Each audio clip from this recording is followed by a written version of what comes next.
안녕하세요. 반갑습니다. 오늘 24년 5월 10일 이종실이 추천하는 특수경매 반값 토지 시간입니다. 매월 둘째, 넷째 금요일 날 제가 문제가 있어서 가격이 떨어진 것 중에서 해결이 할 수 있는 물건을 제가 골라서 추천해드리고 권리 분석도 해드리고 어떤 식으로 해결을 하고 어떻게 팔고 나온다 이런 거를 제 나름대로 설명을 하는 겁니다. 근데 제가 제 나름대로 내 생각이 이렇다는 얘기지 내 얘기가 진리요 생명이라는 뜻은 아니거든요.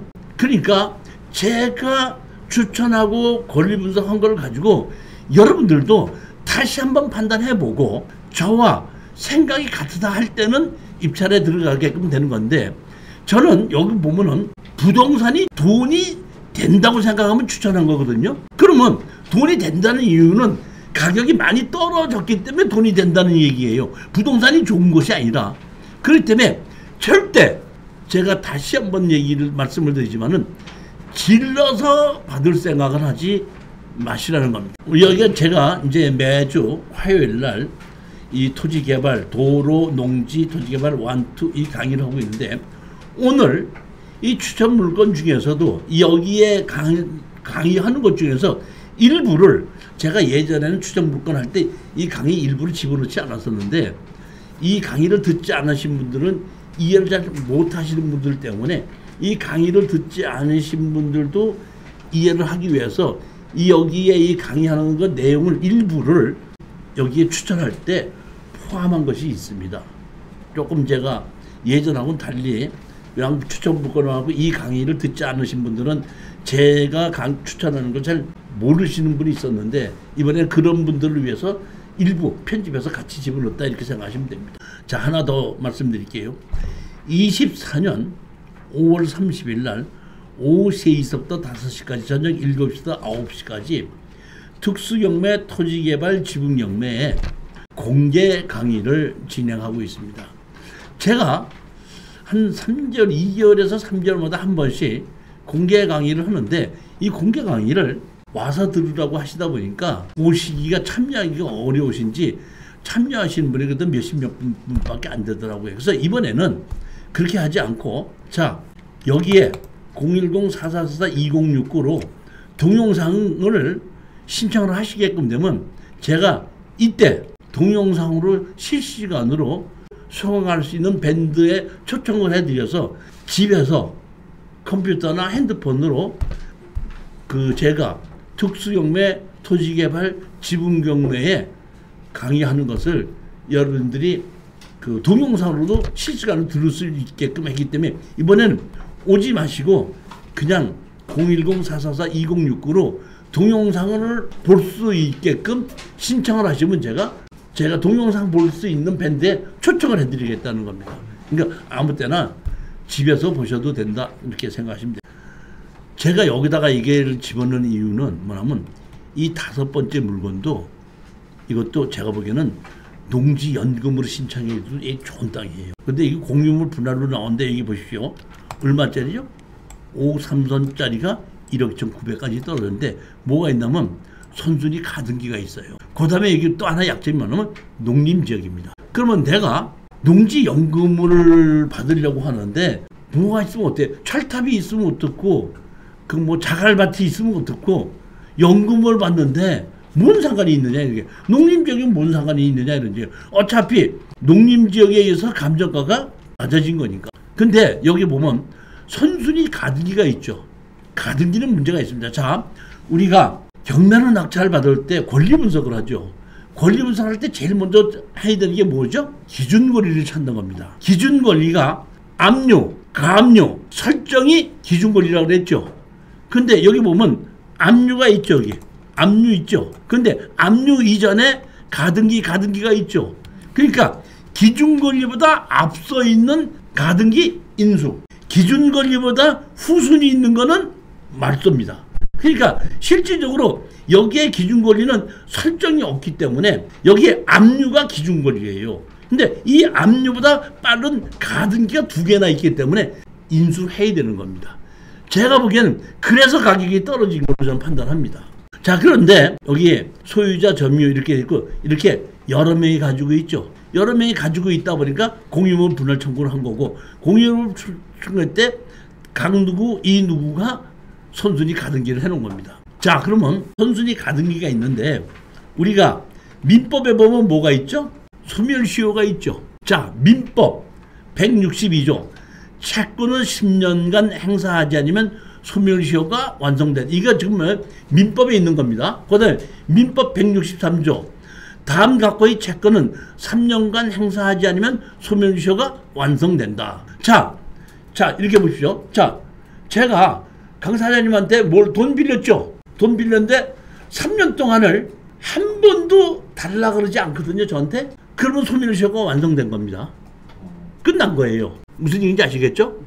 그러면 그 후에 한 4년, 5년 지난 다음에 저한테다가 너 왜 내가 빌린 돈 안 주냐고 나한테다가 소송을 하면은 무슨 소리냐? 3년 동안 한 번도 나한테 돈 달라고 그런 적 없지 않느냐?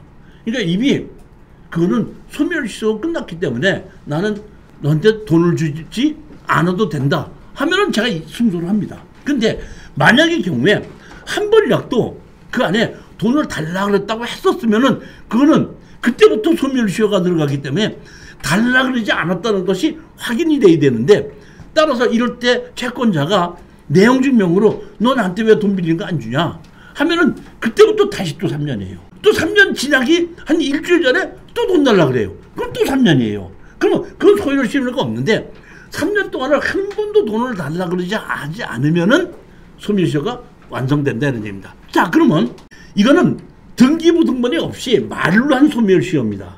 근데 내가 돈을 받기 위해서 저 사람이 돈을 안 주다 보니까 압류든지 가압류든지 할 수가 있죠. 그러면 돈을 달라고 했으면 압류가 가압류를 해서 했는데, 아휴, 이게 저는 돈도 없고 뭐 하니까 나 포기해야 되겠다 해갖고 3년, 4년 지났죠. 그러면 소멸시효가 지난 겁니다. 소멸시효는 지났지만은 등기부등본에 취소를 시키지 않았으니까 남아있죠. 이것이 다시 말하면 둘 다 소멸시효가 지나는 것은 마찬가지인데, 하나는 압류나 가압류나 가등기는 등기부등본에 남아있는 거고, 등기부등본에 남아있지 않은 것은 일반으로 소멸시효에서 없어지는데, 등기부등본에 나와있는 것은 소멸시효가 지나도 안 없어진다는 겁니다. 등기부등본에 있기 때문에. 그렇기 때문에 우리는 이럴 때 낙찰을 받아서 여기 보면 소멸시효가 지났지 않느냐, 제척기간이 지났지 않느냐, 그러니까 등기부등본에 있는 가등기 지워져라, 압류 지워져라, 가압류 지워져라, 이렇게 소송을 해서 판결문을 받으면 거기에 있는 가등기도 지울 수 있고 압류도 지울 수 있고 가압류도 지울 수 있다는 얘기거든요.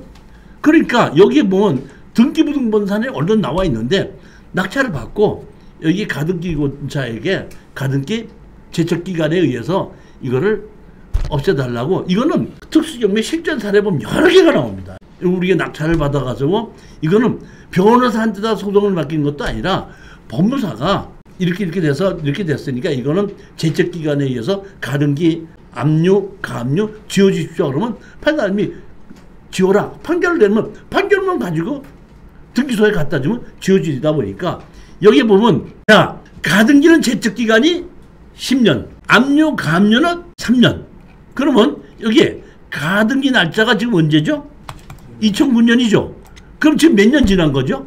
15년 지난 거 아닙니까? 그러니까 이거는 둘 다 제척기간이 지났기 때문에 문제 없다 이런 뜻입니다. 이것도 지르지 마시고 들어가셔서 그냥 농지연금으로 신청하신다고 생각하면 아무 문제가 없습니다. 그런데 예전에는 농지연금을 신청하기 위해서는 도로가 없었는데 여기는 도로도 있어요. 여기 보면 도로가 있죠? 여기 도로가 있죠? 여기에서 이렇게 들어와서 여기에, 그러니까 여기는 뭐 2차선이니까 뭐 도로가 있고 2차선 도로에서 들어와서 있는 입구 바로에 있는 땅입니다. 용도 지역이 농림지역이죠. 농림지역에는 뭐 집을 무조건 못 짓는 것이 아니라 농업인의 창고, 농업인의 주택 정도는 지을 수가 있습니다. 보면 일반 뭐 다른 거는 지을 수가 없고, 여기 보시면 요게 이 앞에 있는 이 도로가 뭘로 돼 있죠? 국유지로 돼 있죠. 8차선에서 이게 도로로 나온 게 때문에 요 도로로 나오는 입구에 바로 있는 땅이거든요. 그러니까 절대 이거 가등기 걱정하지 마시고 입찰에 들어가셔도 된다 이런 얘기인데 문제는 뭐냐면 가등기를 바로 지우고 난 다음에 뭐 이 보게끔 되면 일반 매매를 한다 그러면 또 농사를 짓는 사람은 감정 가격보다 좀 싸게 내놓은 팔릴 수도 있고 안 팔릴 수도 있고 그래요.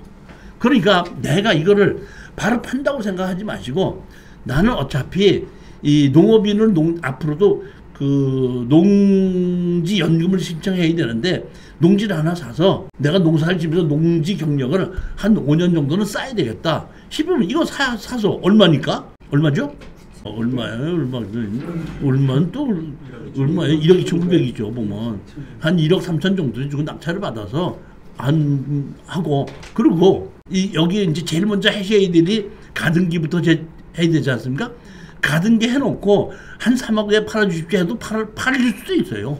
팔린다고 장담은 못하지만 800평인데 일반 농업인 아닌 사람이 살 수 있어요. 뭐 하는 사람은요? 일반 사람들이 농업인 아니어도 농업인 아니라도 그러니까 지금은 예전에는 농업인만 농지를 살 수가 있었는데 지금은 농업인이 아니더라도 영농계획서를 써서 내가 이걸 사면서 농업인이 되겠습니다는 조건에 얼마든지 지금 하기 때문에 키로수도 관계가 없고 영농 경력이 없어도 상관이 없고 뭐 아무 문제도 없습니다. 그러니까 농지 취득 자격증 면서는 해주는데 농지 취득 자격증을 안 해주는 사람이 있어요. 이 사람은 들어가면 안 됩니다. 뭐냐면 자기가 농지를 갖고 있으면서 농사 안 짓고 다른 사람한테 빌려준 사람이 있죠. 그 사람은 농지 취득 안 해줘요. 왜냐면 야 네가 갖고 있는 농지도 농사도 안 짓고 다른 사람한테다가 빌려주면서 무슨 네가 이걸 가지고 농사를 짓는다고 얘기하냐 하면 할 말이 없어요. 그거는. 그러니까 그런 것만 내가 갖고 있는 농지를 내가 농사를 짓고 있는 거를 확인시키든지 아니면 내가 농지가 하나도 없든지 하시는 분은 내가 농사를 짓겠다. 영농계획서를 제출하고 그리고 또 실질적으로 농사도 지어야 돼요.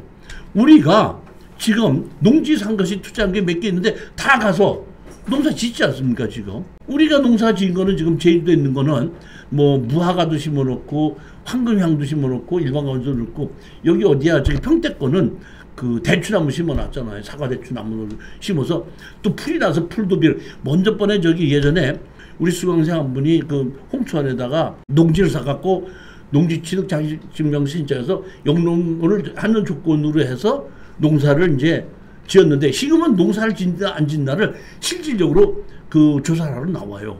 그러면 거기도 나왔던 모양이에요. 나왔는데 보니까 풀이 하도 많아가지고 아니 여기 당신 농사 안 짓고 이거 뭐 하는 거 아닙니까 했더니 이제 우리 수강생이 얘기했나 봐. 잘 찾아보세요. 거기에 보면 콩 심은 거 있습니다. 하다 보니까 풀을 제치고 잘 찾아보니까 콩이 나온 거야. 그랬더니 진짜 콩 심은 거 있네 해갖고 통과가 되는데 지금은 법이 농지를 관리하는 게 바뀌었고 풀 매지 않으면 농사 안 짓는 걸로 봅니다. 지금은. 그러니까 예전에는 그렇게 했었다 이런 얘기죠. 그러니까 지금도 제가 우리 평택에 낙찰 받은 거 지금 우리 거기에 관리하시는 분한테다가 얘기해서 풀 비고 약 뿌리고 뭐 다 해라고 해갔더니 이번에 풀 다 뽑고 뭐 하는데 뭐 47만 원인가 뭐 얼마 견적 나왔는데 시키니까 바로 시키라고 제가 얘기했죠.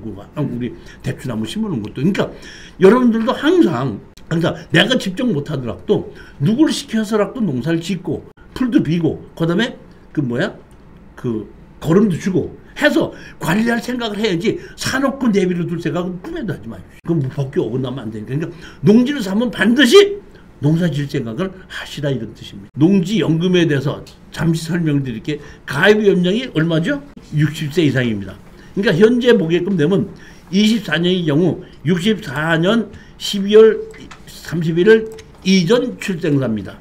야, 64년생도 이제 올해 뭐가 되는 해죠? 64년생이 올해 뭐가 되는 해죠? 요새 보면 유명한 정치인이 64년생이 몇 명 있더라고요. 뭐 누구라고 얘기는 안 하지만 그분들이 이제 보면 드디어 농지 연금을 받을 수 있는 사람들이고 그다음에 뭐 이렇게 옛날 같으면 뭐 회갑도 하고 그러는 사람들이죠. 자, 근데 영농 경력이 얼마야 되죠? 5년 이상이 됩니다.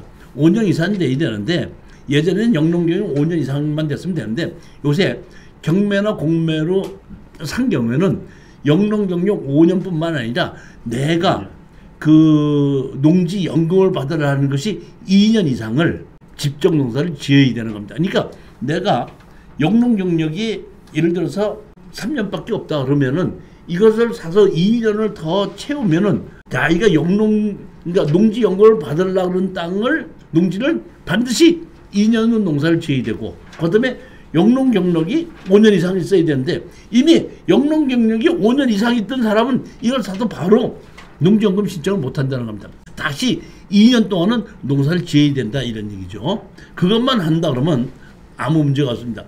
제외, 농지연금을 주지 않는 땅을 얘기하는 겁니다. 불법 건축물이 있는 땅, 공동으로 사용하는 건지, 그 다음에 개발 계획이 예정돼 있는 경우. 근데 2018년 1월 1일 경매 및 공매로 받은 것은 2년 이상이 지나면서 30km 이내에 있어야지 농지연금을 신청할 수 있다 이런 얘기입니다.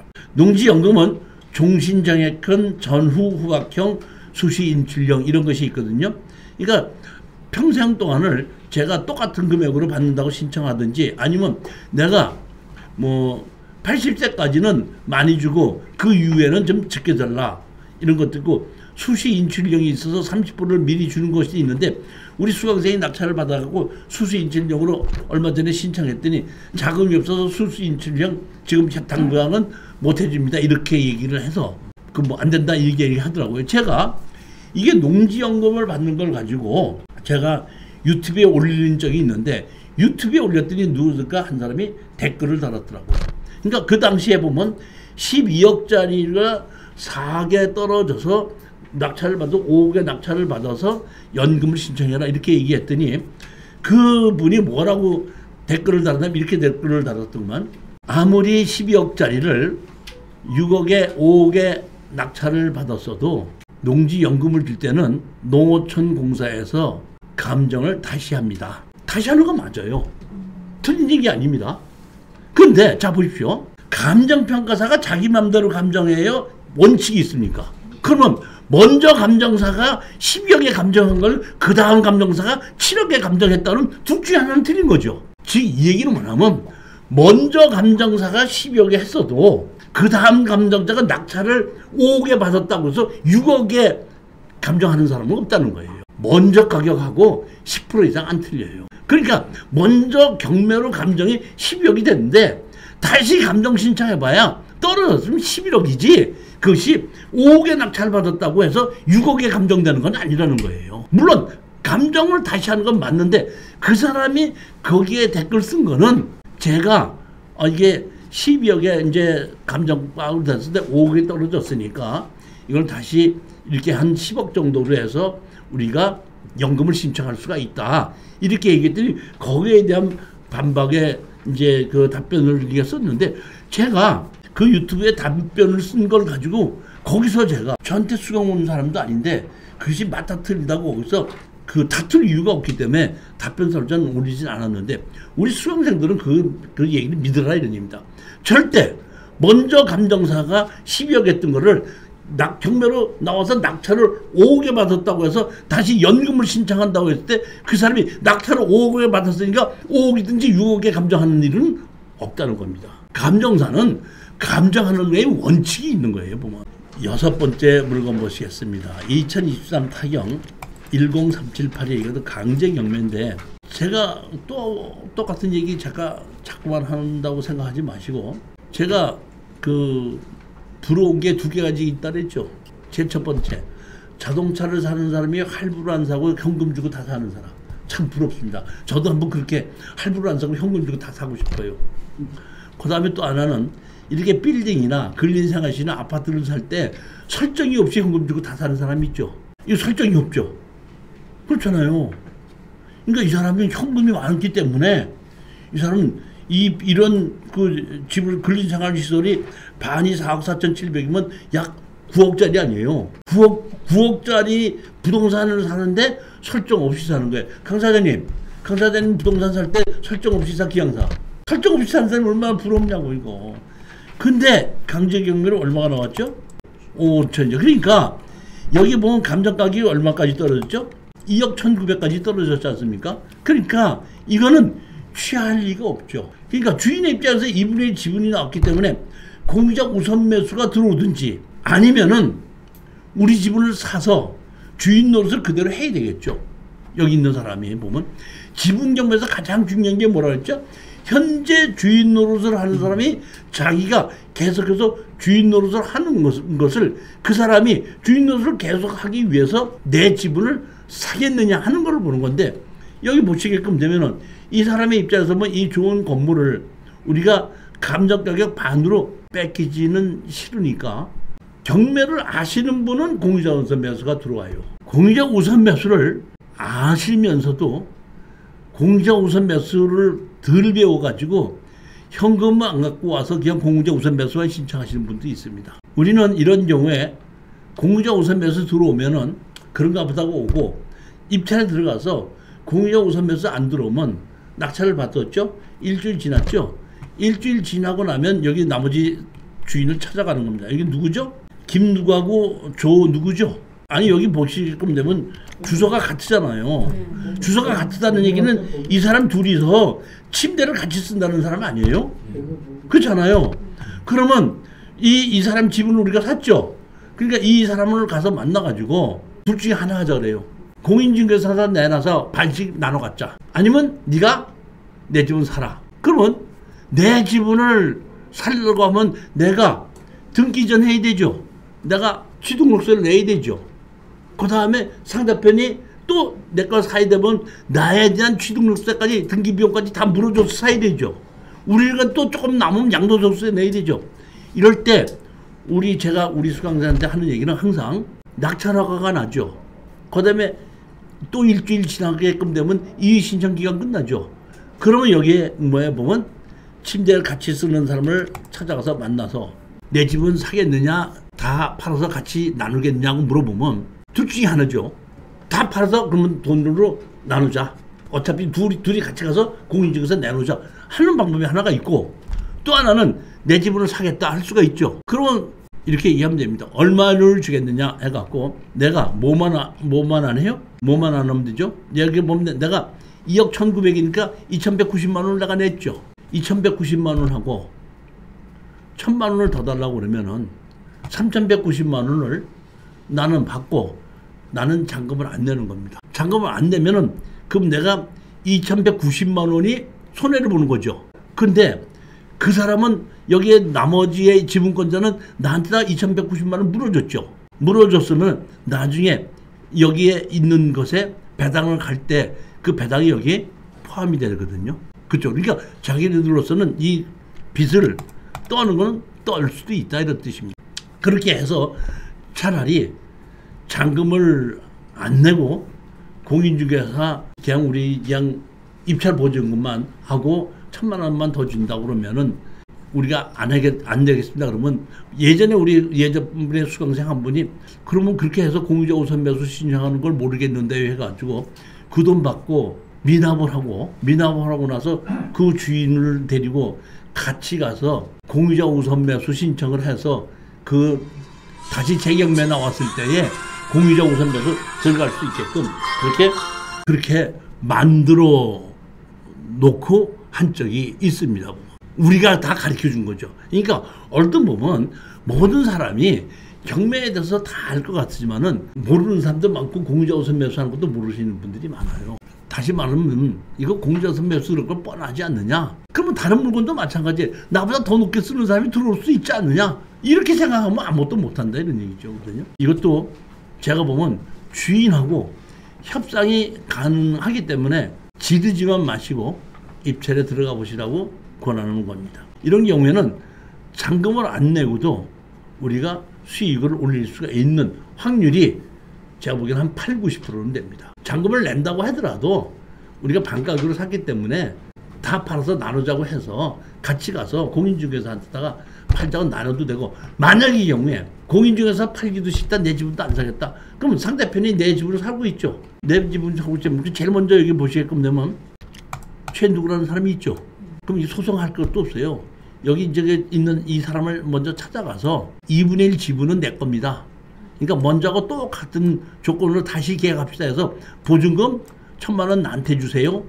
그 다음에 차임 100만 원 줘서 50만 원 나눠주세요. 그러면 이 사람이 얼른 그렇게 합시다 그래요? 자기 원계약서를 한테 가서 니 다 내놔 난리치죠. 그러니까 우리가 그렇게 할 필요가 없어. 그냥 이 사람 찾아가고 내가 이 우리를 새로 낙찰 받은 사람인데 어떻게 먼저 썰어봐고 했으니까 나하고 주인이가 나하고 이제 같이 계약서 썼는데 돈 안 올려. 먼저가 또 같은 조건이야. 1,000만 원 내놔. 그럼 이 사람 1,000만 원 또 줘야 되죠. 그렇지 않습니까? 그럼 이 사람이 가서 자기 계약한 사람 이 사람이 가서 잡는 거예요. 우리 그냥 뒤에 가고 가만히 있으면은 그렇게 해놓고 가만히 있으면 나중에 연락이 와요. 아 그거 얼마에 파시겠느냐고 연락이 옵니다. 그렇지 않으면 뭐 다 팔아서 나누자고 합니다. 이해가 가셨습니까? 가장 핵심적인 건 뭐냐면 낙찰을 받는 것이 중요한 것이 아니라 낙찰을 받고 나서 어떻게 팔고 빠져나오느냐예요. 낙찰을 받는 거야 뭐가 어렵습니까? 조금만 높게 쓰면 다 낙찰을 받죠. 수익을 올려야 돼. 낙찰을 받아야 돼. 질르지 말자. 그 다음에 이런 식으로 질르지만 않았을 때는 이런 식으로 해결할 수가 있다. 근데 질르면 해결이 안 되는 거예요. 그 수익이 안 나오기 때문에. 이렇게 보면 집도 좋은데 위치가 어디죠? 높으신 분이 사는 곳 아니에요 여기? 에? 양산 여기 높으신 분이 책방하고 사시는 동네 아니에요 여기? 얼마나 좋은 동네예요. 아, 그 동네구나. 높으신 분이 책방하는 동네인데. 자 지금 7번째부터는 이제 아파트입니다. 자 여기 아파트 제가 물론 권리 분석에 다 아무 문제가 없는 것을 골랐기 때문에 여러분들은 나 복잡한 거 싫다 아파트 투자하고 싶다 하시는 분은 제가 여기 그 추천한 아파트 중에서 가격만 잘 정리를 해 보셔서 제가 권장하는 가격은 감정 가격에 65%에서부터 75%까지 정도를 들어가도 되는 거를 고르시면은 성공합니다. 자, 먼저 권리 분석에서 제일 먼저 찾아야 될 게 뭐라 그랬죠? 기준 권리, 말소 기준 권리, 가장 앞선 근저당 설정, 압류, 가압류가 기준 권리인데 기준 권리가 여기 보게끔 되면 뭐가 있죠? 여기 보면 근저당 설정이 있죠. 근저당 설정보다 앞서 있는 것은 아무것도 없죠. 그러니까 서류상으로 인수하는 게 없다는 얘기입니다. 그러면 두 번째 인수할 수 있는 것은 대항력이 있는 임차인이 있으면 또 인수를 해야 되죠. 근데 여기 보면 대항력이 있는 임차인 없죠. 그러니까 이거는 권리 분석상으로는 아무 문제가 없습니다. 그럼 뭐만 결정하면 되죠? 가격만 결정하면 되는데 자 제가 먼저 번에 아까 제일 처음에 강의 시작할 때 말씀드렸지만은 부동산 투자로 가장 제가 돈을 많이 벌었던 때가 언제라고 그랬죠? IMF 때 가격이 떨어졌을 때. 그러니까 가격이 떨어지지 않았을 때는 아파트 가격이 이렇게 49%까지 안 떨어지는 거예요. 지금 보면 IMF 때나 마찬가지로 부동산이 지금 하락기에 있는 겁니다. 하락기에 사놓고 3, 4년 들다 보니까 원래 가격으로 올라갔고 한 4, 5년 기다리다 보니까 또 상승을 해갖고 돈을 벌었던 거거든요. 지금도 제가 판단해 내 생각에는 지금도 그런 시기다 이런 얘기입니다. 그러다 보니까 IMF 때는 49%까지 떨어진 것을 50%는 55%만 샀었어요. 그때는. 근데 지금은 올라간다는 것을 아시는 분들도 있고 그 경매에 투자하시는 분들 지금 알아서 조금 높게 쓰시는 분들이 있으니까 이렇게 49%까지 떨어진 걸 제가 쭉 검토를 해봤더니 65%에서부터 75% 사이입니다. 감정가요. 그래서 위치든지 금액이든지 내가 생각하기에 좀 괜찮다고 싶으면 한 75%까지 쓰시고 이건 뭐 별로다 보니까 층수도 1층이야. 그리고 뭐 세대수도 좀 적어. 그 다음에 그 전철역하고도 좀 멀어. 이러면 대도 좋고 안 돼도 좋다. 65%. 이런 정도를 생각해서 입찰에 들어가셔서 거기를 넘지 않고 제가 말씀드리는 그런 정도만 가지고 입찰에 들어가셔서 여러분들이 최소한도 2년에서 3년 정도를 기다리신다. 제가 보는 거 뭐냐면 낙찰받고 잔금 내지 않습니까? 그다음 인도명령에서 내보내고 그 다음에 도배 같은 거를 해서 새로 우리가 전입신고를 하게끔 되면 한 2년은 걸리겠죠. 그러면 그분이 나갈 때쯤 됐을 때는 가격이 올라갈 것이다. 이런 생각을 가지고 지금 투자를 하는데, 올라간다는 얘기는 여기 감정 가격보다 더 올라간다는 얘기가 아니라 감정 가격 정도까지는 갈 것이다. 이렇게 생각을 하고, 물론 감정 가격보다 더 올라가면 더 좋을 수도 있겠지만은 그렇게 보지 마시고 감정 가격 정도만 올라갔을 때 내가 매도를 하고 나오겠다. 이러한 심정으로 입찰에 들어가시라 이런 얘기입니다. 그렇게 해서 제가 한 몇 개를 골랐으니까 한번 보시면 되면, 제일 먼저 의정부 용현동 겁니다. 저는 사실은 의정부에 예전에 미군 부대가 있었죠. 그래서 미군 부대에서 있고 미군 부대 때문에 근무하던 사람들이 빠져나오기 때문에, 야, 의정부에 부동산 투자를 해놨다가 떨어지면 어떡할까 싶었는데, 여기가 의정부가 이 서울하고 수도권하고 가깝다 보니까 그 미군 부대가 빠져나간데도 불구하고 계속해서 지금 의정부 쪽에 부동산이 많이 올라가더라고요. 그래서 그걸 보고 제가 의정부 쪽, 남양주 쪽, 일산, 그 다음에 그 화성 쪽, 용인, 수원 이쪽에는 제가 아파트를 투자해도 괜찮겠다 하는 지역 중에 하나가 여기 이런 정도입니다. 권리 분석상으로는 아무 문제가 없습니다. 8번째 물건을 보겠습니다. 여기도 보면은 남양주시 별내동인데, 누군가 낙찰을 받았다가 미납을 해서 이번에는 여기 보시면 입찰 보증금이 20%입니다. 20%인데 여기 보면 제가 항상 얘기하지 말라는 게 뭘 얘기하지 말라 그랬죠? 지르지 말라 그랬죠? 근데 여기 보시면은 3억 9천까지 떨어진 건 얼마까지 질렀죠? 질렀죠. 그리고 미납했죠. 이게 뭐가 있죠? 대항력 있는 임차인이 있죠. 자, 보십시오. 여기 2024년 8월 13일 신청 채권자 주식회사 하나투자자진관리회로부터 목록 부동산의 본인 가족 외에는 임대차 계획에 의한 입주자가 없음을 확인한다는 채무자 겸 소유자의 명의로 임대차 확인서를 새마을 금고에 제출함, 이렇게 되어 있죠. 그러니까 여기에 돈을 빌려줄 때, 여기에 있는 돈을 빌려줄 때 여기에 전입자는 전입만 했지 세입자는 아니라는 것을 제출했다, 이런 뜻입니다. 그러면 이런 것을 이렇게 돈을 빌려주는 곳이 많아요. 많은데 제1금융권에서는 무조건 안 빌려줍니다. 돈을 1금융권에서 빌려주려고 그러면은, 알았어요, 그러면요 일단 전입자 빼시고 설정하고 난 다음에 다시 집어넣으십시오, 이렇게 빌려줍니다. 근데 2금융권에서는 이 각서를 쓰면 빌려줘요. 근데 1금융권에서는 자기네들은 이자와 원금만 회수하려고 하시는 경우가 많기 때문에 아예 이렇게 해버리는데, 2금융권에서는 좀 다릅니다. 이런 것을 자기네들이 이 조건에서 빌려주죠. 빌려주면 원금을 회수하기 위해서 경매로 집어넣죠. 대항력이 있다 보니까 안 가르쳐 줄 수도 있습니다. 안 가르쳐 주면 가격이 떨어지죠.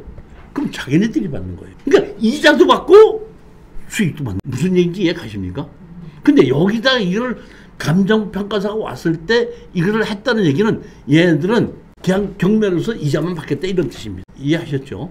특히 우리 보면은 이런 경우에 보면은 그 왜 사채를 빌려주는 금융회사들, 그럴 때 이렇게 하고 많이 빌려주고, 절대 그 사람들이 밝히질 않아. 그렇게 해서 자기네들은 다 내용을 알기 때문에 자기네들이 누구를 시켜서든지 해서 다시 낙찰을 받아서 가격을 떨어뜨렸을 때 이자보다 가격이 한 번 더 떨어지면 수익이 많으니까. 이자는 500만 원, 700만 원인데 아파트 가격이 한 번 떨어지면 1억에서 1억 5천 떨어지니까 그 수익이 더 많기 위해서 실질적으로 그런 식으로 내용으로 빌려주고도 밝히지 않는 경우도 있다, 그런 얘기입니다. 9번째 물건 봅시다. 이것도 경기도 동두천시 지행동 이렇게 있고, 여기도 보면 대항력에 있는 세입자 없죠?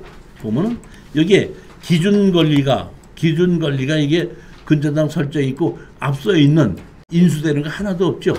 그러니까 이것도 아까와 똑같이 마찬가지로 그 대항력이 있는 임차인 없고 인수되는 권리가 없습니다. 그러니까 이거는 낙찰 가격만 정확하게 잘 결정하면 되니까, 여러분들께서 낙찰 가격을 아까도 말씀드렸듯이 제 얘기가 다 맞다는 건 아니고 제 입장에서 보면 65%에서부터 75% 정도 사이에 그런 정도 썼을 때도 이게 일부 조금 남을 수 있겠다. 이런 정도가 되는 가격을 결정해서 입찰에 들어가시면 뭐 특수경매에서 뭐 해결하고 뭐고 할 거 없이 마진은 좀 적지만은 그 대신 2, 3년 기다려야 된다는 조건이라면은 이런 아파트 투자하는 것도 괜찮다는 겁니다. 10번째 물건입니다. 이것도 마찬가지로 경기도 동두천시 생연동인데 이거는 1층 103호죠.